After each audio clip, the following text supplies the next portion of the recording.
परम संत बाबा जय गुरुदेव जी महाराज अक्सर कहा करते थे, जब काम दवा न करती है तब काम दुआ कर देती है। जब वक्त के सदगुरु मिलते हैं तो बात प्रभु से होती है। बाबा जी के इस वचन का उदाहरण एक हृदय छू लेने वाली सच्ची घटना है, जो सुल्तानपुर से जुड़े अमेठी जिले में रहने वाले एक पुराने गुरु भाई की आप बीती है। उन्होंने जो बताया ध्यान से समझिएगा। मैं और मेरा पूरा परिवार लगभग सन 2000 ईस्वी पूर्व से बाबा जय गुरुदेव एवं मथुरा आश्रम से जुड़े हैं और सभी नामदानी हैं। यह वाकया सन 2003 का है, जब मेरी पत्नी के पेट में ट्यूमर था और वो अक्सर बीमार रहती थी। उस समय हमारी आर्थिक स्थिति ठीक नहीं थी और हम बहुत गरीब हुआ करते थे, पर बाबा जी पर हमें पूर्ण आस्था और विश्वास था। उन्हीं के सहारे में अपना परिवार चलाता था।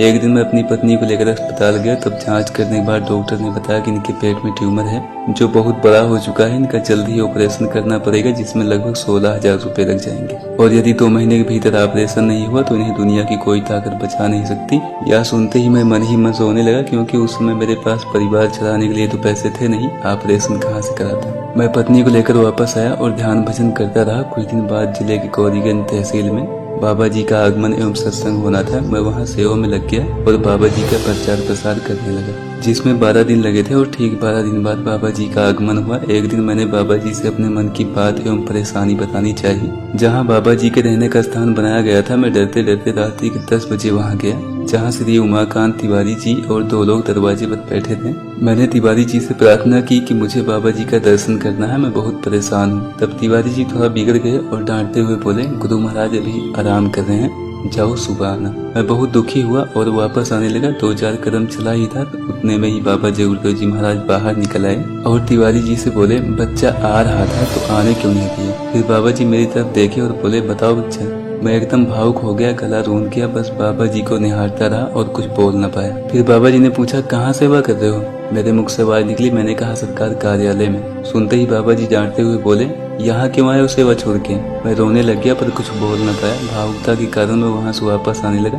फिर बाबा जी बोले, बच्चा सेवा का फल बड़ा मीठा होता है। सेवा से कर्मों का आवरण कट जाता है, मन बुद्धि चित्त निर्मल और विकार खत्म हो जाता है। अर्जी करके देख लेना, तुमने सुना नहीं है क्या, जय गुरुदेव नाम प्रभु का है। उसका एक रूप वहाँ तो दूसरा रूप यहाँ है। मैं अपनी बात अपने मन में दबाए वापस आया और थोड़ी सी सेवा की और सो गया। दूसरे दिन मैं अपनी पत्नी और बाल बच्चों को भी बुला लाया और बाबा जी का सत्संग प्रारंभ हुआ। करीब 20,000 दर्शनार्थी आए थे। उनके बीच बैठकर हमने भी सत्संग सुना। कार्यक्रम के समापन के बाद बाबा जी जाने लगे। मैं मन ही मन यही सोचता रहा कि बाबा जी को अपनी परेशानी न बता सका, और बाबा जी चले गए। मैं भी अपने परिवार को लेकर घर आया। भंडारे में सेवा करते समय मेरी जेब में काले नमक की पुड़िया रह गई थी। जब मैंने उसे देखा तो बाबा जी की कृपा समझते हुए हमने उसका शरबत बनाया और सभी ने पिया। शरबत पीने के बाद मेरी पत्नी के पेट में फिर से दर्द होने लग गया। वो चारपाई पे लेट गई। देखते देखते खून बहने लगा और उसकी तकलीफ बढ़ती जा रही थी। गांव के लोग भी इकट्ठा होने लगे और मेरी 2 बहनें भी घर पर थी। अब सब लोग ताना मारने लगे, बोलने लगे जानबूझकर मार डाला, ट्यूमर पेट में ही फट गया है। फिर गाँव के लोगों ने करीबी सावित्री एनम को बुलाया, यानी कि डॉक्टर। एनम ने देखते ही कहा, ट्यूमर फट गया है और जहर बन गया है, अब इनका बचना लगभग नामुमकिन है। उस समय मैं इतना गरीब था, मेरे पास 100 रुपए भी नहीं थे। क्या करूं, कुछ समझ नहीं आ रहा था। मैं गांव की तरफ किसी से मदद मांगने यानी कि कर्ज लेने निकल गया। 4,000 लोगों की आबादी वाले गांव में 400 रुपए भी किसी ने नहीं दिए। पूरा गांव घूमने के बाद जब मैं वापस आया तब देखा मेरे घर पर करीब 300 लोगों की भीड़ इकट्ठा हुई। मैं बहुत घबरा रहा था। मेरी सगी बहनें कह रही थी, भैया दवाई के बिना मर रही हैं, आप क्या कर रहे हो। मैं हताश परेशान कुछ नहीं कर पा रहा था और देखते देखते मेरी पत्नी बेहोश हो गई।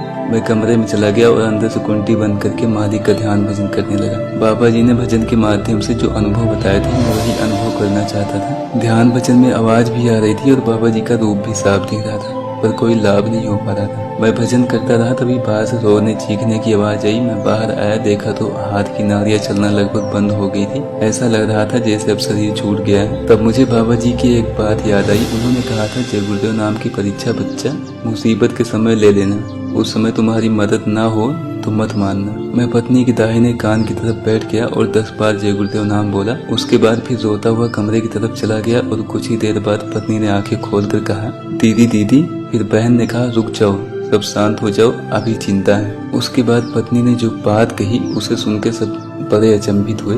बोली, स्वामी जी महाराज अभी हमारी चारपाई पे बैठे थे और हमारे पेट से कुछ निकाल कर बाहर रख दिए। जब सब देखे तो करीब 700 ग्राम का ट्यूमर पत्नी के कपड़े के पास रखा था। एनम और घर गांव के सभी लोग देखकर बहुत आश्चर्य में थे कि यह कैसे हो सकता है। उस घटना के बाद से हमारी पत्नी बिल्कुल ठीक है, आर्थिक स्थिति में भी सुधार हुआ है। हालांकि हमें पहले भी बाबा जी पर विश्वास था, पर उस घटना के बाद से हमारा विश्वास और बाबा जी की तरफ रुझान और बढ़ा है। हम कल भी बाबा जी को मानते थे और आज भी मानते हैं और आगे भी मानते रहेंगे।